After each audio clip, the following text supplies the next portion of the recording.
আসসালামু আলাইকুম ভিউয়ার্স। অনেক দিন ছাদে যাই না, আজকে এই যে ছাদ বাগানে যে দেখছি লাল শাকগুলো বেশ বড় হয়ে গেছে। তা আমি কিছু কিছু পাতলা করে এগুলো উঠিয়ে নিয়ে আসছি। তা আমি এগুলো কেটে ধুয়ে বেছে ভাজি করব। ততক্ষণ আপনারা আমার সাথে থাকুন। ভিউয়ার্স, এই যে আমি লাল শাকগুলোকে কেটে ধুয়ে এই যে ভাজি করে নিলাম। ছাদ বাগানের লাল শাক একদম গলে কি সুন্দর হয়ে গেছে।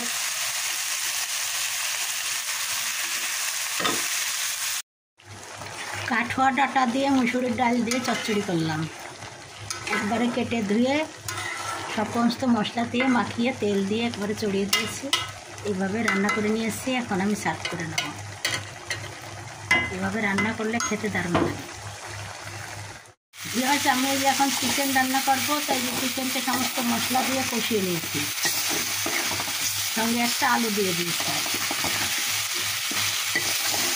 এখন আমি সিদ্ধ হওয়ার জন্য পানি দিয়ে দেব। সিদ্ধ হয়ে গেলে ফিরে আসছি। ভিউয়ার্স, এই যে আমার দেশি মুরগির ঝোল, পাতলা ঝোল রান্না করা হয়ে গিয়েছে।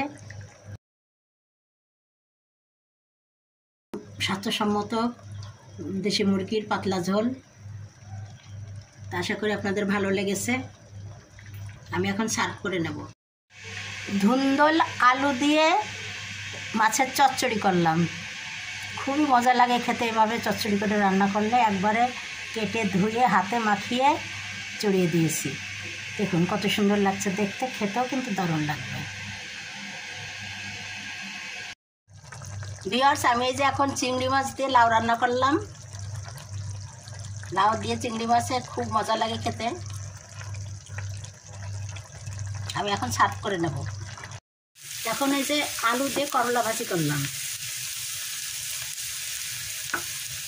ভাজি হয়ে গেছে, এখন সার্ভ করে নেব আমি। ভিউয়ার্স, আমি এই যে ছাদ বাগান থেকে ফিরে এসে এই যে লাউ দিয়ে মাছ রান্না করব, রুই মাছ। তাই যে মাছগুলোকে ভেজে নিয়েছি। আর লাউ এই যে প্রেশার কুকারে সিদ্ধ করে নিয়েছি যাতে ঝটপট করে রান্না করা হয়। এখন এই যে মশলা কষিয়ে নিয়েছি। পেঁয়াজ রসুন তো না, পেঁয়াজ দিয়ে তারপরে বাটা মশলা দিয়েছি, দিয়ে কষিয়ে নিয়েছি। এখন একটু পানি দিয়ে দেবো।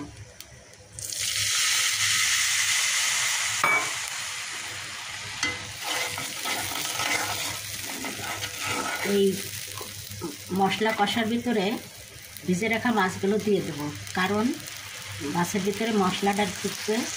তারপরে লাউগুলো দিয়ে দেবো। লাউয়ের সিদ্ধ করার সময় মশলা দিয়ে দিয়েছি। এখন আর লাউ কষাবো না, শুধু মাছটা একটু কষিয়ে নেব। এই যে মাছগুলো এক এক করে দিয়ে দিচ্ছি।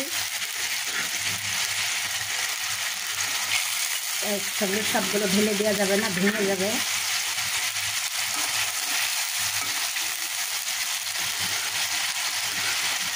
বেশি কষানোর লাগবে না, একটু মশলাটার ভিতরে বেশি দিয়ে হবে।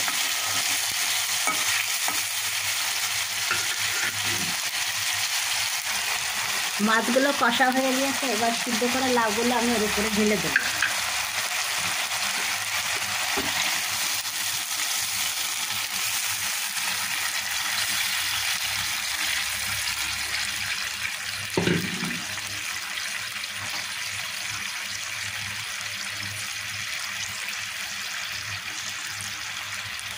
লাউ কষাতে অনেক সময় লাগে, আর প্রেশার কুকারে দিয়ে একটা সিটি মারলেই হয়ে যায়।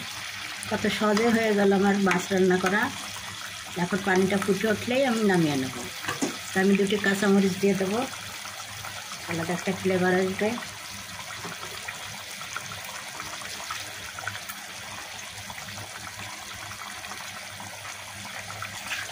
রান্না হয়ে গেলে ফিরে আসছি। ভিউয়ার্স, এই যে আমার লাউ দিয়ে রুই মাছ রান্না করা হয়ে গেছে। এবার একটু ভাজা জিরের গুঁড়া আমি উপর দিয়ে ছিটিয়ে দিয়ে সার্ভ করে নেব। কত সহজেই ঝটপট করে লাউ দিয়ে মাছ রান্না করে নিয়েছি। নিশ্চয়ই আপনাদের ভালো লেগেছে। আর ভালো লাগলে লাইক কমেন্ট শেয়ার দিয়ে আমার পাশে থাকবে। আমি সার্ভ করে ফিরে আসছি। এই তো ভিউয়ার্স, আমার লাউ দিয়ে রুই মাছ রান্না করা হয়ে গিয়েছে। আমি এই যে সার্ভ করে নিয়েছি। দেখুন কত সুন্দর হয়েছে। নিশ্চয়ই ভালো লেগেছে আপনাদের। ভালো লেগে থাকলে লাইক কমেন্ট শেয়ার দিয়ে আমার পাশে থাকবেন। আজকের মতো বিদায় নিচ্ছি। আল্লাহ হাফেজ।